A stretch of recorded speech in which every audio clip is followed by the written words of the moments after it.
Hello guys, तो finally आज हम बात करेंगे मैनेजर किम के चैप्टर नंबर 228 के बारे में। और ये चैप्टर सच में इंग्लिश में काफी टाइम बाद रिलीज हो रहा है, इसलिए इतनी देर में आ रहा है। खैर, पिछले चैप्टर में हमने देखा था चाइल्ड फैमिली का एक लौंडा जिसका नाम है विक्टर चाइल्ड। वो चला जाता है डिवाइन नाम की ऑर्गेनाइजेशन से मिलने के लिए, क्योंकि चाइल्ड फैमिली और डिवाइन दोनों का ही मकसद होता है एरिस को खत्म करना। दूसरी तरफ एरिस इस वक्त काफी ज्यादा कमजोर हो चुकी होती है, क्योंकि उनके काफी सारे बंदे जख्मी है और हॉस्पिटल में है। इसलिए मैनेजर किम एरिस में कराते हैं एक नए बंदे की ज्वाइनिंग, जिसका पिछले चैप्टर में हमें फेस नहीं दिखाया गया था। आज की वीडियो की शुरुआत में हम देखते हैं जैसे ही मैनेजर किम उस नए बंदे को अपने साथ एरिस में लेके आते हैं, तो इस नए बंदे को एरिस के ज्यादातर लोग नहीं पहचानते, बट हमें रिवील हो चुका है इस बंदे का नाम है ताइकी। और पिछले चैप्टर के लास्ट में मैंने ये प्रिडिक्ट करा था, क्योंकि मुझे इसी के ऊपर डाउट था कि यही हो सकता है, क्योंकि इस बंदे को हमने मैनेजर की मानवा में पहले भी देखा है और ये काफी अच्छा फाइटर है। ताइकी यहाँ पे आके अपना इंट्रोडक्शन सबको देते हुए कहता है, मैं ताइकी हूँ,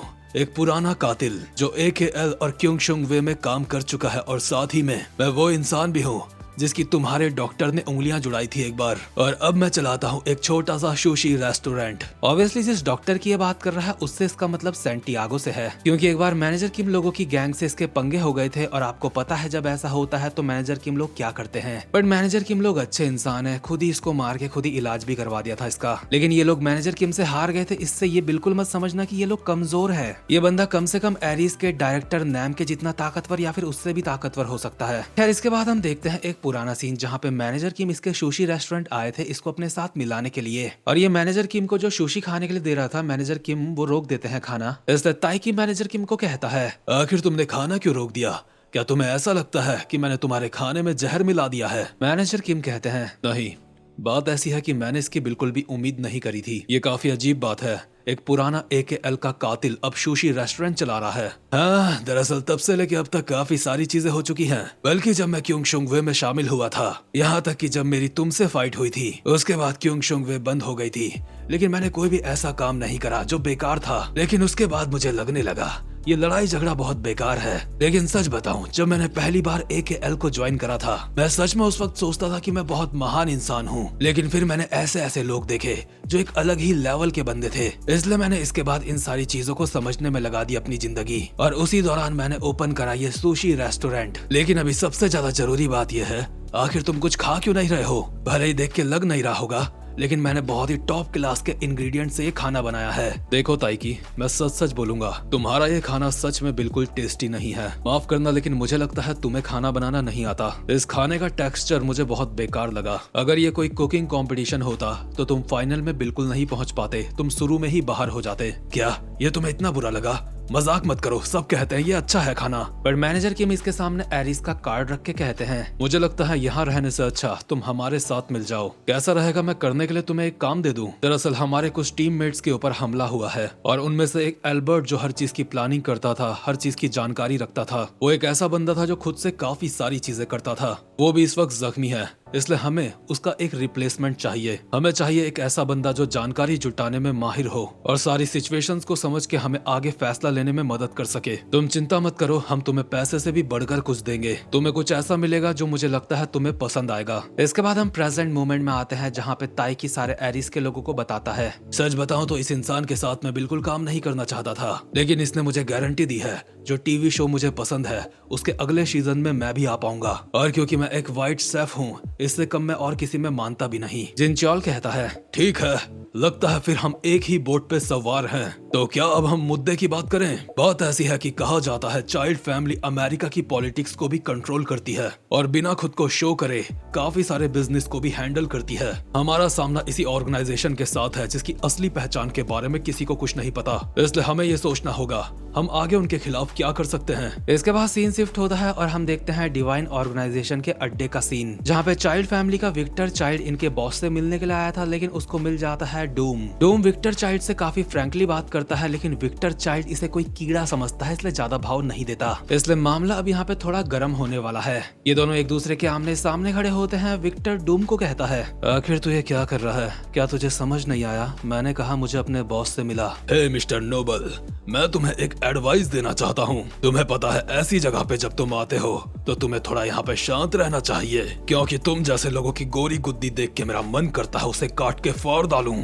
तुझे भी तो अपनी जान की हिफाजत करनी है ना? इसलिए शांति से रह। लेकिन विक्टर अपनी उंगली से इसके माथे पे टैप करने लगता है और कहता है, तू सच में कितना बड़ा नमूना है। तुझे पता है इस दुनिया में क्लास नाम की भी एक चीज होती है, लेकिन तुझ जैसे निकम्मों को शायद इस बारे में कुछ पता नहीं होगा। सच में तू एक नंबर का ढक्कन है। पहले तो तुम जैसे चोमों की इतनी हिम्मत हो गई कि मुझ जैसे एक इंसान को ऐसी गंदी सी जगह पे बुलाया तुमने। उसके बाद अपनी औकात से बाहर जाके तू मुझे धमकी दे रहा है जो मुझे धमकी लगती भी नहीं। लगता है तुझे अपने ऊपर कुछ ज्यादा ही घमंड है, इसलिए औकात में रह। ये कहते ही विक्टर डूम को सिर्फ अपनी एक उंगली से हवा में पलट देता है। डूम भी इस चीज से हैरान होता है, लेकिन सही सलामत अपने पैरों पे लैंड कर जाता है और विक्टर को मारने के लिए भागता हुआ आते हुए कहता है, तेरे इस हमले से मुझे वो आर्केना का बंदा याद आ गया। तुझे देख के सच में मेरा दिमाग खराब होता है। लेकिन जैसे ये विक्टर को हाथ भी लगा पाता, विक्टर अपने एक ही हाथ से दोबारा से इसे हवा में पलट देता है। डूम दोबारा से सही सलामत जमीन में लैंड कर जाता है, बट विक्टर कहता है, ये सोचना भी बहुत घिनौना है कि तुझ जैसा इंसान मुझे छूने की भी हिम्मत करे।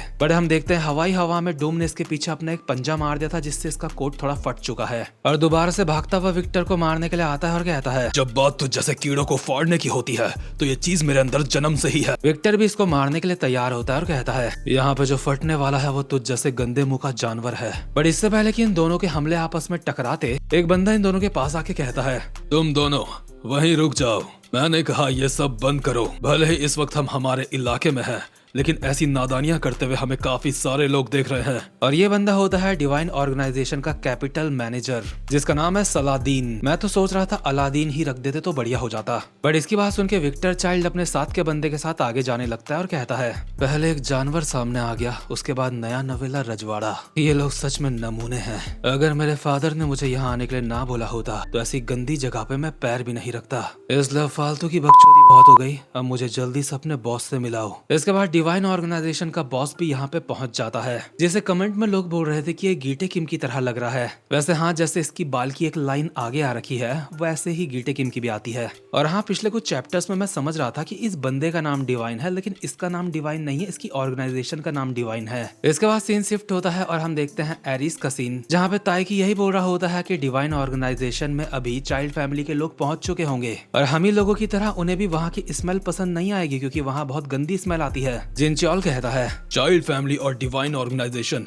ये दोनों ऐसे हैं जो कभी साथ में मिक्स नहीं हो सकते। ताइकी कहता है, मैं तुम्हारी बात से एग्री करता हूँ। फैक्ट तो यह है, अगर वो दोनों मिल भी जाते हैं तो चीजें बदलेंगी। माफ करना तुम्हारी बात बीच में ही काटने के लिए, लेकिन मैं कहना चाहती हूँ, तुमने तो कहा था कि तुमने कातिलों की दुनिया को छोड़ दिया था और अब तुम एक मामूली सी सुशी की दुकान चलाते हो, तो फिर हम भला तुम्हारी दी गई किसी भी इंफॉर्मेशन में कैसे विश्वास कर सकते हैं? तुम इस धंधे में बहुत समय से नहीं हो। क्या तुमने कहा मैं सिर्फ सुशी की दुकान चलाता हूँ? तुम्हें सच में तमीज नहीं है। सबसे पहली बात, मैं सिर्फ सुशी की दुकान नहीं चलाता हूँ, मेरी दुकान वहाँ के लोकल्स का एक हॉट स्पॉट है। और दूसरी बात, वहाँ पे सिर्फ सुशी ही नहीं बिकती है। इसके बाद हम दोबारा से पास्ट का सीन देखते हैं, जहाँ पे मैनेजर किम ताइकी से मिलने आए थे। मैनेजर किम ताइकी को बताते हैं कि उनके साथ आर्केना और डिवाइन का क्या लफड़ा चल रहा है, लेकिन ताइकी को इस बारे में पहले से ही काफी कुछ पता होता है। ये देख के मैनेजर किम भी इम्प्रेस होते हैं कि इसकी इन्फॉर्मेशन कलेक्ट करने की स्किल काफी मस्त है। इसलिए ताइकी मैनेजर किम को कहता है, ऑफ कोर्स वो मस्त तो होगी ही। क्या तुमने सच में ये सोचा था ये जगह सिर्फ खाना खाने के लिए है? इतने में मैनेजर किम को एहसास होता है उनके पीछे दो कातिल खड़े हैं, बल्कि यहाँ पे जितने भी लोग खाना खाने आए होते हैं सारे ही ऐसे होते हैं। इसी चीज के बारे में बताते हुए ताइकी कहता है, क्योंकि मैंने काफी लंबे समय तक कातिलों की दुनिया में काम करा है, इसलिए ज्यादातर यहाँ पे जितने भी लोग आते हैं सारे ही उसी तरीके के लोग हैं। इसलिए नेचुरली एक ऐसा अड्डा बन जाता है जहाँ पे काफी सारे कातिल मिलते हैं और इन्फॉर्मेशन आपस में शेयर करते हैं। तुम अभी ऐसे क्यों दिखा रहे हो जैसे तुम हैरान हो? मुझे पता है जब तुमने इस जगह पे कदम रखा था तुम्हें तभी इस चीज का एहसास हो गया था। मैनेजर किम के चेहरे पे हल्की सी स्माइल होती है और कहते हैं, तो इसका मतलब तुम ये काम कर सकते हो, है ना? हमारा दुश्मन बहुत ज्यादा ताकतवर है। क्या मैं ये काम कर सकता हूँ या फिर नहीं, तुम ये पूछ रहे हो? किसी को छेड़ने की ये बहुत बेकार ट्रिक है। तुम्हें पता है यूएस का डिपार्टमेंट ऑफ डिफेंस भी एक्सपोज हुआ था उसके बगल वाले बर्गर की दुकान की वजह से। दुनिया के बड़े बड़े ताकतवर लोग भी सिर्फ एक फिटनेस ऐप की वजह से एक्सपोज हो सकते हैं। इससे कोई फर्क नहीं पड़ता कोई ऑर्गेनाइजेशन कितनी खतरनाक है या फिर उनकी सिक्योरिटी कितनी ज्यादा टाइट है, क्योंकि अगर वो लोग इंसान है तो इंसान के अंदर कमियां होती हैं जो कि उनकी डेली लाइफ में दिखती हैं और उन कमियों की जानकारी मिलती मिलती है मेरे अड्डे में। तुम्हारे टारगेट के बारे में जानकारी इकट्ठा करना मेरे लिए कोई मुश्किल बात नहीं। इसके बाद हम प्रेजेंट मोमेंट में एरिस का सीन देखते हैं जहाँ पे ताइकी साशा को कहता है, मैं तुम्हें इतना तो अभी कह सकता हूँ, चाइल्ड फैमिली वाले और डिवाइन ऑर्गेनाइजेशन कभी एक नहीं हो पाएंगे, क्योंकि चाइल्ड फैमिली का घमंड किसी के सामने कॉम्प्रोमाइज नहीं करता। इसके बाद हम डिवाइन ऑर्गेनाइजेशन का सीन देखते हैं जहाँ पे अलादीन विक्टर को अपने बॉस से मिला के कहता है, तो इनसे मिलिए, यह है डिवाइन के हेड रेवन। रेवन विक्टर से कहता है, मुझे बातें घुमानी नहीं आती, इसलिए सीधा बोलूंगा। एरीज हम दोनों के ही रास्ते का कांटा है, इसलिए हम दोनों का साथ में काम करना अच्छा होगा। दुश्मन इस वक्त ये सोच। विक्टर इसकी बात काट के कहता है, क्या दोनों के लिए फायदेमंद होगा? तू अपनी इस गंदी सी जुबान से बहुत ज्यादा बकवास करता है, अपने दिमाग में कोई गलत फहमी मत पाल। हम बस यहाँ तुझे ये बताने आए हैं, जो एरिस को निपटाएगा वो हमारी फैमिली है, और नेगोशिएशन के अलावा अगर तू और कुछ करना चाहता है तो तुझे मुझसे दया की भीख मांगनी चाहिए। अगर तू चाहता है हम तुझे एरिस से लड़ने दें। मतलब ताइकी की बात बिल्कुल सच है, ये लोग एक होते हुए नहीं दिख रहे हैं। दूसरी तरफ ताइकी कहता है, हम ये अंदाजा लगा सकते हैं उनकी आपस की बातों का नतीजा क्या निकलेगा, लेकिन उसके आगे तुम्हारे पास और कोई रास्ता नहीं, आगे तुम्हें ही सब कुछ करना होगा। वहाँ पे जो अपने लोग हैं वो बस इतना ही कर सकते थे, जो कि काफी जरूरी था, लेकिन तुम श्योर हो जो तुम आगे करने की सोच रहे हो उस पे? जिनचॉल के चेहरे पे स्माइल होती है। साशा को समझ नहीं आता ये क्या बोल रहा है। जिनचॉल साशा को कहता है, ये एक ऐसी सिचुएशन है जहाँ पे एक एक सेकंड मायने रखता है। सबसे पहले वहाँ की जानकारी मुझे मिल गई थी, इसलिए पहले ही अलग से वहाँ पे मैं अपने कुछ बंदे भेज चुका हूँ।